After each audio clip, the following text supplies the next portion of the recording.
In combat, you act without passion and without hate. You respect the defeated enemy. You never abandon your death, your wounded, or your weapons.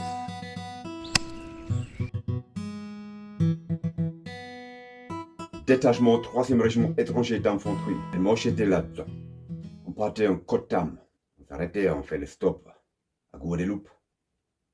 Ou à Martinique, je ne me rappelle plus. Et puis Cayenne, Rochambeau. C'était un choc.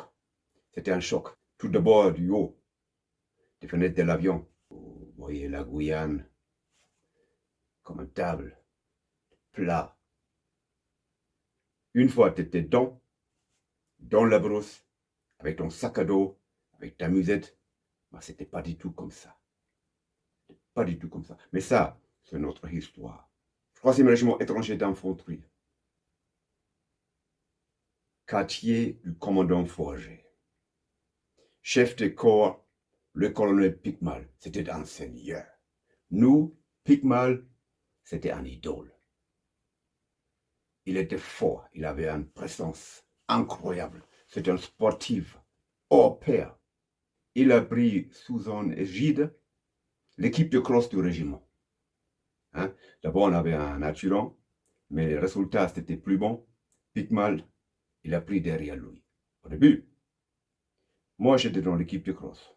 Mais quand je me suis aperçu que tous mes camarades allaient en brousse faire des stages au feu, centre d'entraînement forêt équatoriale, bah, c'était plus beau, c'était plus bien.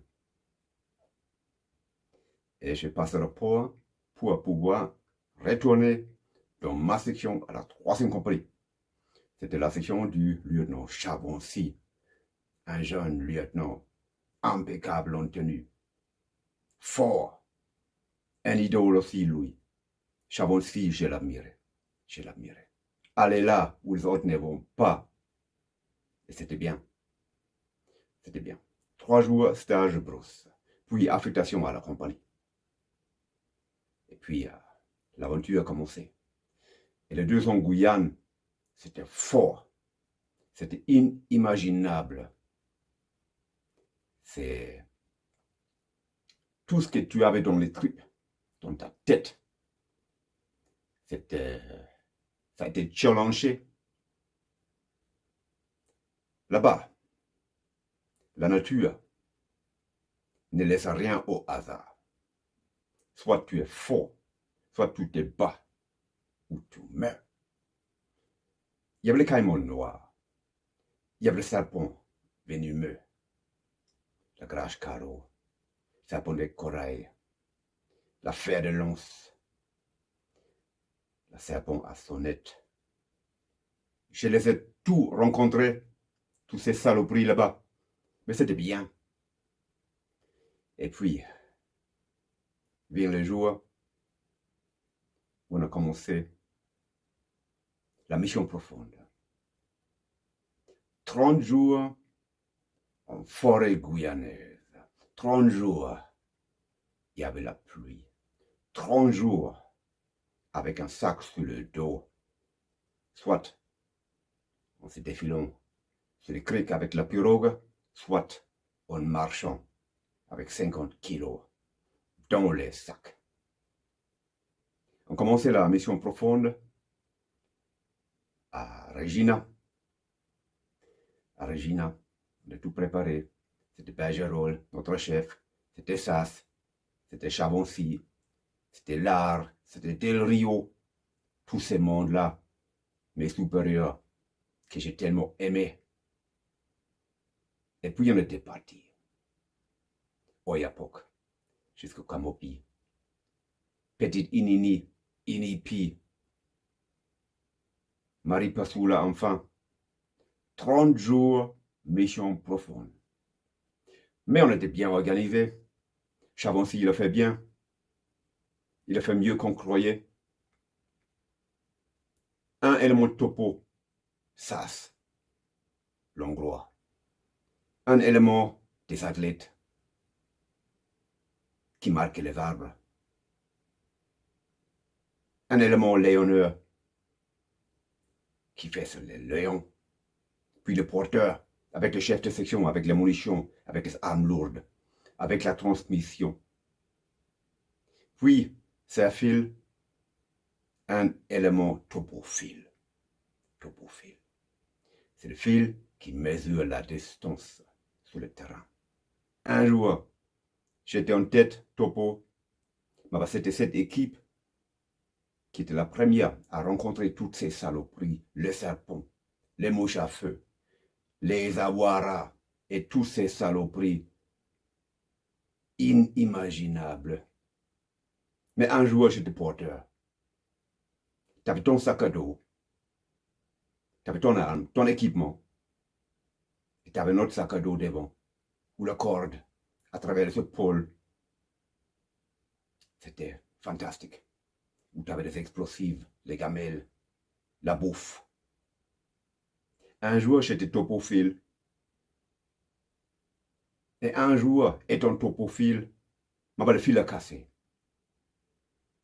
Les résultats, je me sentais forcé à compter mes doubles pas.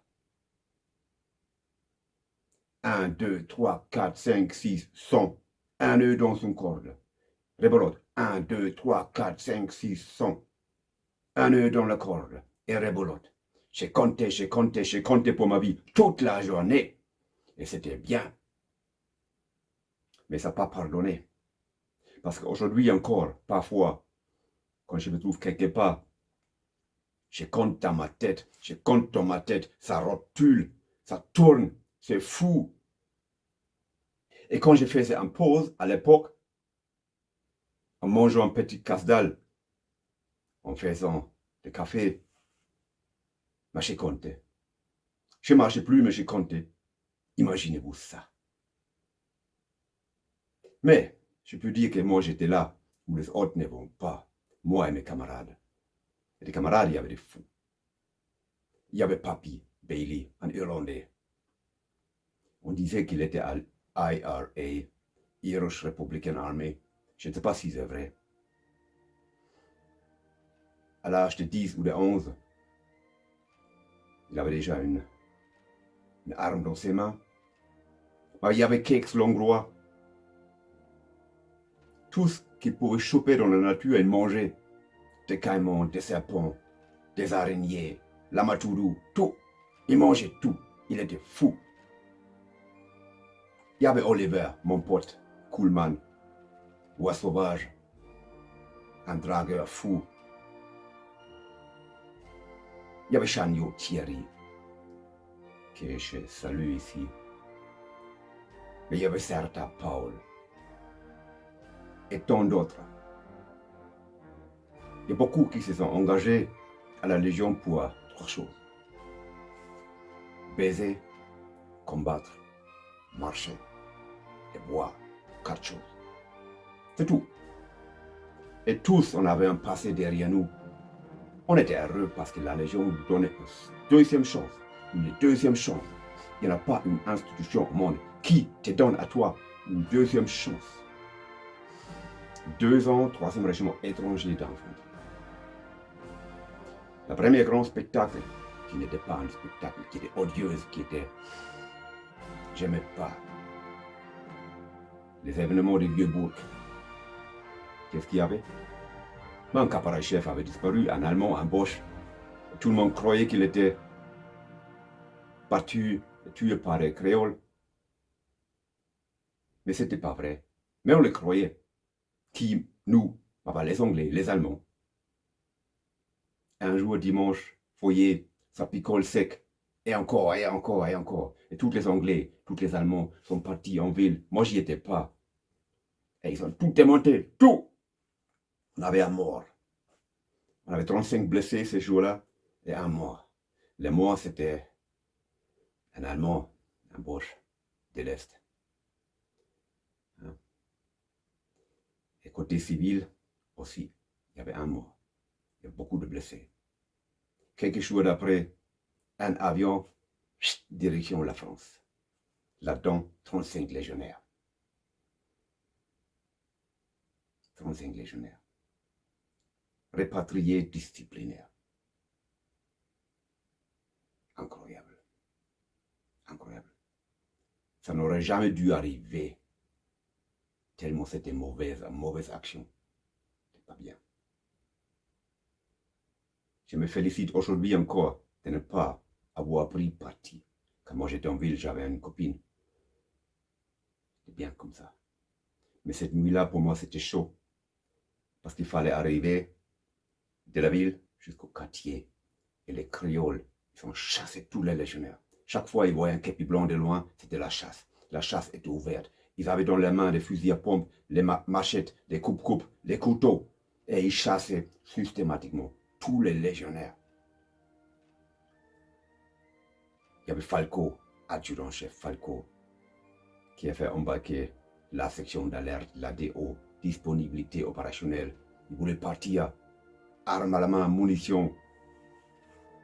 Il voulait faire la bagarre. Il s'est trompé et il le savait. Et il y a Pic-Mal qui l'a arrêté à l'entrée du quartier du commandant Forger. Il y avait la police militaire qui tournait partout. Il y avait les lumières bleues, il y avait la gendarmerie, il y avait la police. C'était chaud. C'était chaud. C'était fou. Je pense que la prochaine fois, chez vous, je vais vous raconter tout ça en détail. Mais sachez que l'aventure que j'ai vécue en Guyane française, ça m'a marqué à vie. Tellement c'était bien. Tellement je me sentais libre et homme. Tellement c'était de notre côté odieuse comme la Burbourg. Vous comprenez ça? Comprenez ça? Est-ce que mon français est tellement mal? Ok. Je vous salue, camarades. Restez tous en bonne santé. Mein Regiment, mein Heimatland, mein Mutter hab ich nie gekannt. Mein Vater starb schon früh im Feld, ja, weil ich bin allein auf dieser Welt. Mein Vater starb schon früh im Feld, ja, weil ich bin allein auf dieser Welt. Mein Name ist Anne-Marie. Ein jeder kennt mich schon. Ich bin ja die Tochter vom ganzen Bataillon. Annemarie du 3.